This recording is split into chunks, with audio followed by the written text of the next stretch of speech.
So, hello ladies and gentlemen, this is TheWord here, and this is one of my first VoDs on European Wargame European Escalation. So, we'll be looking at a 1v1 first, because this is all where the competitive scene is. This is a game between Tor without the... what the hell is his name? Tor with the large rubber mallet. Hence called Tor from now on for my sanity. I'm trying to say stuff quickly. And the fiva 55 guy, which is he's packed up top. NATO starting south end here. The game is currently rolling, but they're just in deployment phase.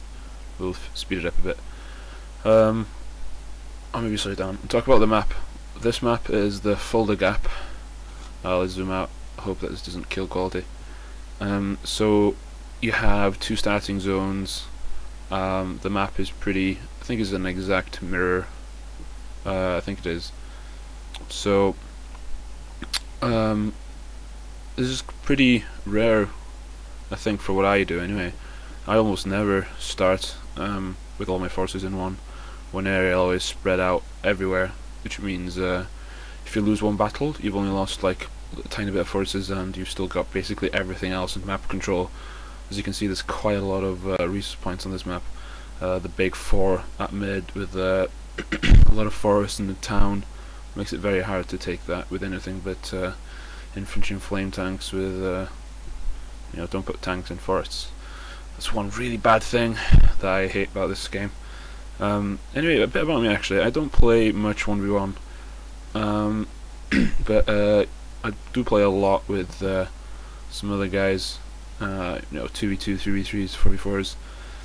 So I haven't actually lost a game in ranked though for the games that I did play. So I'm not totally terrible, but I'm not the best around. But before we move on into actual gameplay, I think we'll just have a look at units here. MADA VTS 1, which is brought in at VET 3. Pretty surprising really, since I find them pretty terrible. I mean, they do have armor, 2 armor, but they have a pretty terrible gun. Something equivalent to the T-55, I think. So not really good. There's quite a lack of infantry going on in this deployment here. We are basically looking at autocannons combined with main battle tanks, Valorize. I mean, they're good for flanking, but terrible up close. Martyrs, getting autocannons, Super M60, which is a pretty good flanking cavalry tank kind of thing. By the way, I suck at saying things because I'm actually Welsh.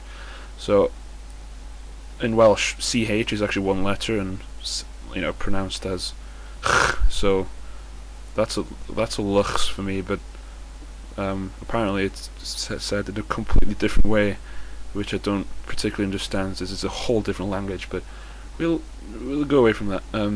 As hostilities begin, and we have the packed side, we have infantry, BTRZ halos, which is almost equivalent to a MADA VTS, except they don't have any veterancy at all. TATs, TTU, and a burrito, aka the Burantino. So now we have tanks, moving tanks against stationary tanks. It's never a good idea, especially since moving tanks have reduced accuracy, and they don't. I know those tanks don't have stabilizers, except that M60. Very little damage being done to the packed side here, but quite a lot of casualties being taken, especially since TATU's just also deadly. Also, Vizadraki, Vizadkari. I suck at saying these things. They are exceptionally good. 80 infantry. They do a lot of damage, and as we see that Burantino strike on these Leopard 2A2s, A4s, sorry, which are one of the best anti-tank infantry in the game. But when they're stunned and panicked, they're almost, when they're routing, they're the worst anti-tank units in the entire game. That was not the way to use Leopard 2s. Leopard 2s should be used you know, hanging back and causing drama from afar, not in close. So now, almost less than 3 minutes into the game, the NATO player has kind of ran all his units in to station defences, inflicting some casualties, but not really enough to call that attack worthwhile, I'd say.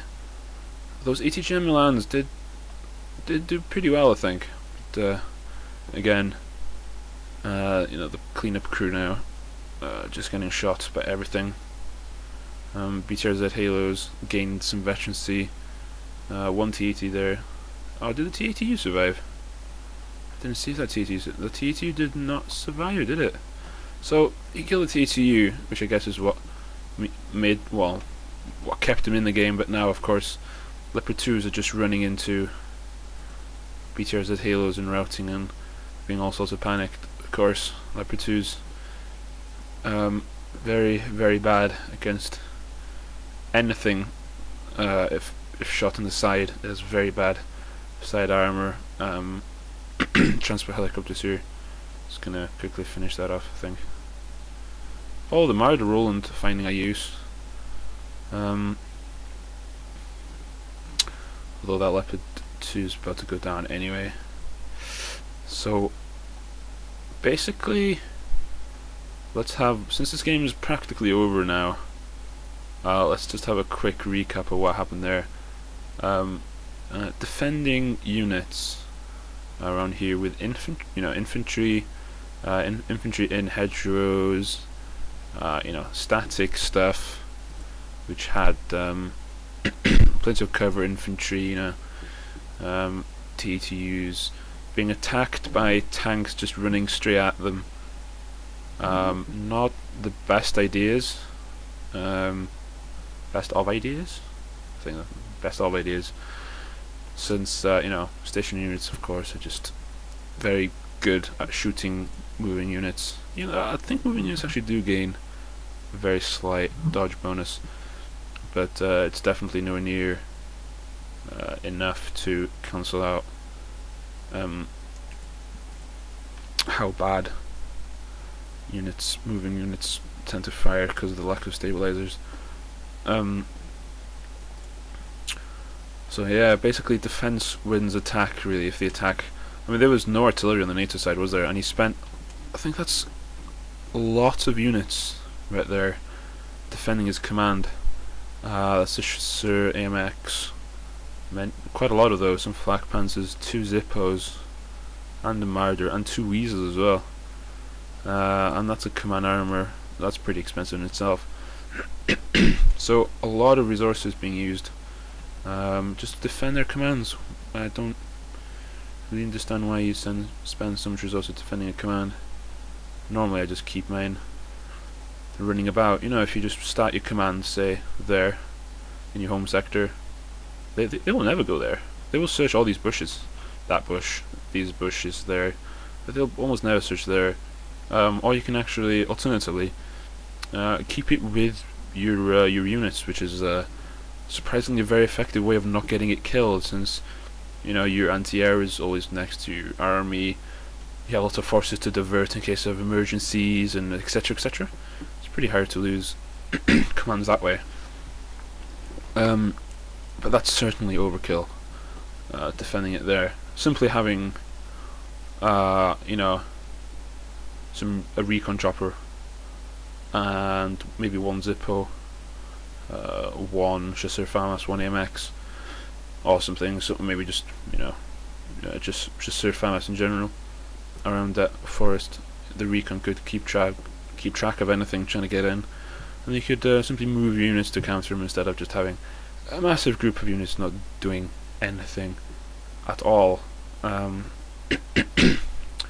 course, he's getting +2 here from that zone sector, but he's got fiva has 2 sectors here, so he's actually got double the income, which means they'll be able to resupply quicker, be able to get more units in, be able to basically take over the map, take even more sector if he wants to. I mean, use artillery spam when you're packed like this. I think we will increase the speed of this, since I have quickly looked through this replay and it does end pretty shortly, with this weasel attempt, which is trying to nick somebody's command, not really working, since it is pretty heavily defended. I mean, there's flame tanks there, that's almost enough in itself. Also, moving your command intelligently, letting other units take the brunt of the attack, always a good idea. Flame tanks, of course, being king in bushes, in forests, and in hedgerows, and everything. So, it's a pretty short game, which involved units being thrown in rather than used tactically. Heavy tanks, and just tanks in general, really should be kept at range, except T-72s and cannon fodder tanks, which actually should be ran in, but not quite into infantry range there, as was demonstrated in that replay. Also, veteran units, you buy veteran units for their accuracy, not for their disposable nature, so you should be pretty sure to try and keep those units alive. Also, more infantry is needed on the part of the NATO player, and I think that wraps up this little VoD here. If you like this VoD, then please leave comments and subscribe and give a thumbs up and a like and stuff like that. And also, we have there's a tournament going on next week, which is the War Game Escalation Series tournament. If you can sign up, or if you can help out with any live streaming, that'll be great. So let me know via PM. I'm TheWord on the forums as well, in the War Game official forums, Steam forums, and that's it for this one. Hope you enjoyed. See you around.